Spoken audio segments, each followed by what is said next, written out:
안녕하세요. 미속의 최준혁 목사입니다. 2024년 12월 20일 오늘 나에게 주시는 생명수 샘물 한 모금 시작하도록 하겠습니다. 이사야는 크게 전반부하고 후반부로 나눌 수가 있는데요. 이사야 선지자가 쓴 이사야서는 총 66장이죠. 그 중에 39장은 장차 있을 심판과 이제 멸망과 포로 생활에 대한 예언을 하나님께서 하게 하셨고요. 그 이후로 40장부터 66장까지 27장 분량에 해당되는 내용에서는 하지만 하나님께서 완전 진멸하지는 않으시고 다시 일으키시고 회복하실 것을 약속을 하시면서 42장에도 보면은 그 후반부니까 하나님의 회복을 약속하신 장이죠.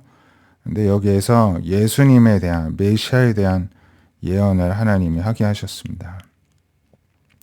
내가 붙드는 종 나의 종 내 마음에 기뻐하는 자 내가 택한 사람을 보라. 내가 나의 영을 그에게 주었다. 그가 정의를 이방에게 베풀 것이다. 목소리를 크게 내지도 않고 상한 갈대를 꺾지도 않고 꺼져가는 등불을 끄지 않고 정의를 시행하고 쇠하지 않고 낙담하지 않고 세상에 정의를 세우고 눈먼 자의 눈을 밝히고 갇힌 자를 끌어내고 흑암에 앉은 자를 감방에서 나오게 하고 이 일을 하나님이 이루신다. 백성 연약과 이방의 빛이 되게 하신다. 이렇게 예고하시죠. 그래서 이 메시아로 인하여서 이제 오늘 말씀 묵상할 10절부터 보면 항해하는 자들과 바다 가운데 만물과 섬들과 거기 사는 사람들아, 그러니까 온 세상의 모든 사람들에게 명령합니다. 하나님께 새 노래로 노래하며 땅 끝에서부터 찬송하라. 왜냐하면 하나님께서 우리에게 메시아를 보내주셨어. 흑암 가운데 있는 우리에게 빛을 비춰 주셨기 때문입니다. 그래서 광야와 거기에 있는 성읍들과 게달 사람이 사는 마을들은 소리를 높이라. 게달은 뭐 어떤 천막을 지는 그 부족을 의미를 하는데요. 그러한 사람들 또 셀라는 에돔 족속 가운데 하나인데 뭐 그러한 다 이방인들이죠. 이방인들도 거기에서 나와서 하나님을 노래하고 찬송하라는 것이고요. 섬들 중에서도 찬송하고 또 하나님께서 용사같이 나가시며 전사같이 분발하여 외쳐 크게 부르시며 그 대적을 크게 치실 것이다. 사탄을 치시죠.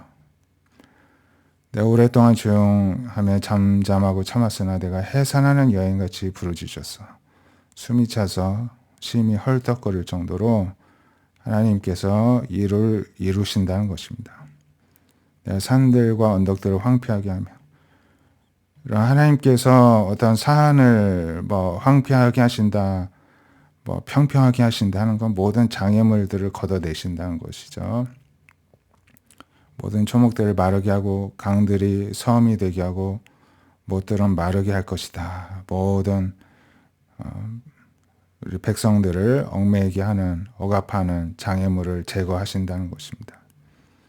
내가 맹인들을 그들이 알지 못한 길로 이끌며 그들이 알지 못한 지름길로 인도해 주시고 암흑이 광명이 되게 하고 구불구불한 곳이 곱게 되고 이를 행하여 그들을 버리지 않을 것이다. 하지만 조각한 우상을 의지하고 부어 만든 우상을 향하여 너희는 우리 신이라는 자는 물리침을 받고 크게 수치당할 것이다 하십니다. 너희 못 듣는 자들아 들으라. 너희 맹인들아 밝히 보라. 근데 하나님께서 하시는 일을 듣지도 못하고 보지도 못하는 사람들에게 또 책망을 하십니다. 우리도 하나님을 이렇게 찬송하는 그 대열 가운데 이 대림절 기간에 성탄절을 앞두고 주님께서 우리 구원을 위해 오셨잖아요. 그분을 열렬히 찬송할 수 있기를 원합니다. 히브리서 10장 32절에서는 전날에 너희가 빛을 받은 후 고난의 큰 싸움을 견뎌낸 것을 생각하라. 그러니까 우리가 빛을 받고 예수님의 빛이죠. 구원을 받은 후에도 어떤 고난의 큰 싸움이 늘 있게 됩니다. 영적인 도전이 늘 오게 됩니다. 이 세상이 아직 종말이 하나님께서 선포하시지 않았고 또 종말이 되지 않았고 아직 사탄이 영원히 멸망당하지 않았기 때문에 영적인 싸움이 있죠. 혹은 비방과 환난으로서 사람에게 구경거리가 되고 혹은 이런 형편있는 자들과 사귀는 자가 되었으니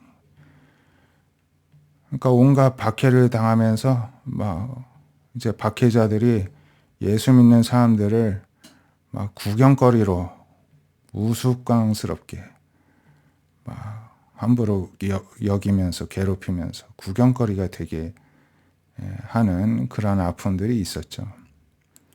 또 그렇게 보통 사람들은 구경거리가 되고 비웃음 당하는 사람들 가까이 안 하려고 하는데 우리는 예수 믿는 사람들이 아무리 구경거리가 되어도 그들을 수치스럽게 여기지 않습니다. 오히려 하나님의 영광을 위해서 헌신한 구별된 자들로 오히려 존중을 하죠. 우리는 그들과 사귀는 자가 되죠. 또 갇힌 자, 복음 전하다가 감옥에 갇히고 이런 갇힌 자를 동정해서 또 도와주고 섬깁니다. 또 너희 소유를 빼앗기는 것도 기쁘게 당하는 것은 때로는 강압적으로 소유물도 다 빼앗길 때가 있었을 것입니다. 박해 속에서요. 그래도 기쁘게 당한 것은 더 낫고 영광한 소유가 있는 줄 알기 때문이었습니다. 더 낫고 영광한 소유, 즉 하나님의 나라이죠. 그러므로 담대함을 버리지 말라. 이 담대함을 지키는 것이 큰 상을 얻게 할 것이다. 권면의 말씀을 하고 있습니다. 너에게 인내가 필요하다. 그 이유는 하나님의 뜻을 행한 후 약속하신 것을 받기 위해서다. 잠시 잠깐 오면 오실 이가 지체하지 않고 오실 것이다. 이렇게 오늘날 우리들에게도 권면을 하고 계십니다. 나의 의인은 믿음으로 말미암아 살리라. 또한 뒤로 물러가며 내 마음이 그를 기뻐하지 아니하리라. 자, 하시는데요.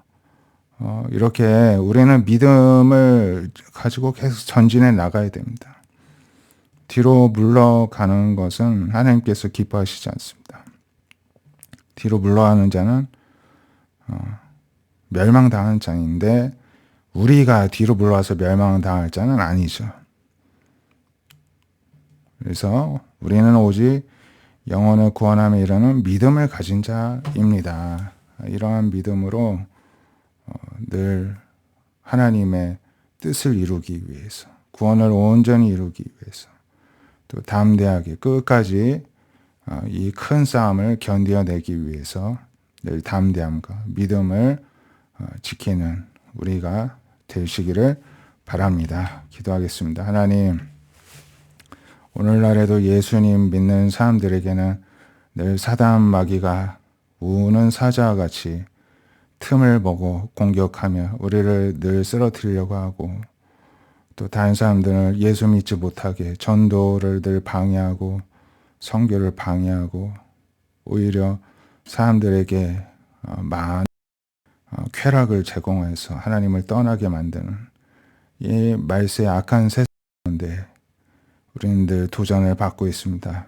하나님, 우리가 아무리 천국에 속한 사람이고 천국을 이 세상에서 맛본다 할지라도 주님 오실 날까지 이러한 큰 싸움이 계속될 줄로 믿사오니 저희들의 심령 가운데 낙심하거나 좌절하거나 두려워하거나 뒤로 물러가고 싶은 유혹에 빠지거나 그렇게 없어 하는 마음을 갖지 않도록 그런 마음이 들지 않도록 주님께서 늘 우리들의 심령을 지켜주셔서 붙들어 주시고 믿음을 주셔서 담대케 하시고 또 인내케 하여 주셔서 하나님의 뜻을 이루고 또 온전한 구원을 이루고 하나님께 영광 올려드리고 큰 상을 받는 믿음의 성도들을 다 될 수 있도록 하나님 축복하여 주시고 오늘도 주님의 강한 손으로 붙들어 주시옵소서. 저희들이 날마다 새 노래로 하나님을 찬양하고 열렬히 찬양하는 예배자로 살아가게 하여 주시옵소서. 살아계신 예수님의 이름으로 기도드립니다. 아멘. 오늘도 어떤 상황과 형편과 처져 있든지 낙심치 않고 열렬히 주님을 새 노래로 찬송하는 능력의 하루 되시기를 축복드립니다. 감사합니다.